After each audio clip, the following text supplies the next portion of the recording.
Hello news of guys, welcome back to my YouTube channel. ನಾನು ನಿಮ್ಮ ಪ್ರೀತಿಯ mister Raju.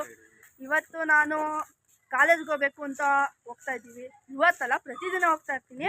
ಆದರೆ 2 ಡೇಸಿಂದ ಮಾಡೋಕ್ಕಾಗಿತ್ತಿಲ್ಲ, ಯಾಕಂದರೆ ಅದು ಮೈಸೂರಿಗೆ ಹೋಗ್ಬಿಟ್ಟಿದ್ದ ಹುಡುಗ ಅವ್ರ ಅಜ್ಜಿ ಜೊತೆ. ಸೊ ಅವನು ಕಾಲೇಜ್ ಬಂದಿಲ್ಲ. ಇವತ್ತು ಬಂದ್ಬಿಟ್ಟು ಅವ್ರ ಫೈಲ್ ಸ್ಯಾಕ್ರಿಫೈಸ್ ಮಾಡ್ಕೊಂಡು ಇನ್ನು ಮುಂದಕ್ಕೆ ಕಂಟಿನ್ಯೂಸ್ ಆಗಿ ಬ್ಲಾಗ್ಸ್ ಎಲ್ಲ ಹಾಕ್ತಾ ಇರ್ತೀನಿ. ಡೈಲಿ ವಿಡಿಯೋ ಬರ್ತಾ ಇರುತ್ತೆ. ಎಲ್ಲ ಸಪೋರ್ಟ್ ಮಾಡಿ. ಇವರು ನೀವು ಮಿಸ್ಟರ್ ಕಾಮಿಡಿ ಬಸ್ ಅಂತ ಚಾನಲ್ ಐತೆ, ಇವನು ಸಬ್ಸ್ಕ್ರೈಬ್ ಮಾಡಿ ಎಲ್ಲ ಮಾಡಿ. Thank you. ಅರ್ಧ ಗಂಟೆಯಿಂದ ಕಾಯ್ತಾ ಇದ್ವಿ, ಇವಾಗಿನೂ ಬಂದ ನೋಡಿ. ಇವನೇ ಜಗದೀಶ್ ಅಂತ. ಅದೇ ತೋರಿಸಿದಲ್ಲ, 2 ಡೇಸಿಂದ ಬಂದಿದ್ದಿಲ್ಲ. ಇವತ್ತಿನ ಫೈಲ್ ಸಬ್ಮಿಷನ್ ಮಾಡಿಸ್ಕೊಂಡು ಇವಾಗಿನೂ ಜಸ್ಟ್ ಬಂದವನೆ. ಸ್ವಲ್ಪ ವಿಶ್ವಾಸ ಹೇಳಿ ಅಣ್ಣಂಗೆ. Welcome back. ಹಲೋ ಗೈಸ್, ನಾನು ನಿಮ್ಮ ಪ್ರೀತಿ ಮಿಸ್ಟರ್ ರಾಜುಗೂ ಗೊತ್ತಲ್ಲ ನಮ್ಮ ಕಾಲೇಜು ಯಾವ ಥರ ಐತೆ, ನಮ್ಮ ಕಾಲೇಜ್ ಯಾವ ಥರ ಐತೆ ಅಂತ ತೋರಿಸ್ತೀನಿ. ಮಸ್ತಾಗೈತೆ, ಎಲ್ಲ ಬಂದು ಇಲ್ಲೇ ಸೇರ್ಕೊಬಿಡ್ರಿ.